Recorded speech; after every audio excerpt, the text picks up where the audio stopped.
வணக்கம், welcome to food tuber. இப்போ நீங்கள் பார்த்துருக்கிறது வந்து நம்ம இண்டிகோ இருக்குது இல்லைங்களா, அவுரி அதோட விதைகள், அதாவது காய்கள் காஞ்சதுக்கப்புறம் அந்த நெத்துன்னு சொல்லுவாங்க இல்லைங்களா, அந்த மாதிரி.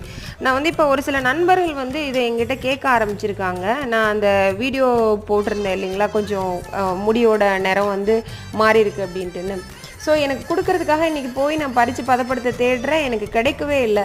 அப்போ தான் தெரிஞ்சுது இது கொஞ்சம் கஷ்டம்தான் போல இருக்க. மற்ற எல்லா மூலிகைகளும் ஓரளவு கிடைக்கிது, இது கிடைக்கிறது சிரமம். வந்து பாருங்கள், அதோட குச்சிகள் எல்லாம் நான் வந்து இலையை வந்து கொஞ்சம் செப்பரேட் பண்ணி தனியாக வச்சுருக்கேன். ஸோ இதனால் என்ன பண்ணியிருக்கேன், இந்த விதைகளை வந்து சேகரிச்சுட்டு வந்திருக்கேன். நம்ம வீட்டு தோட்டத்துலேயோ இல்லை பேக்லேயோ கொஞ்சம் போட்டு வளர்த்தாகணும், வேறு வழி இல்லை. சுலபமாக கிடச்சிட்டு இருந்த எல்லாமே இப்போ மனிதர்கள் புழக்கம் இருக்கவும் அதிகமாக அந்த இடத்துல எல்லாம் வர்றது கிடையாது. மருதாணி உட்பட நான் எடுத்து காய வச்சு இப்படி தான் நான் பதப்படுத்தி வச்சுப்பேன். ஸோ உங்களுக்கும் இந்த அவுரி பொடியோ இல்லை மருதாணியோ தேவை அப்படின்னாக்க எங்கிட்ட சொல்லுங்கள், நான் ப்ரிப்பேர் பண்ணி தரேன். சேனல் சப்ஸ்கிரைப் பண்ணுங்கள், வீடியோ பிடிச்சிருந்தா லைக் பண்ணுங்கள். Thank you very much.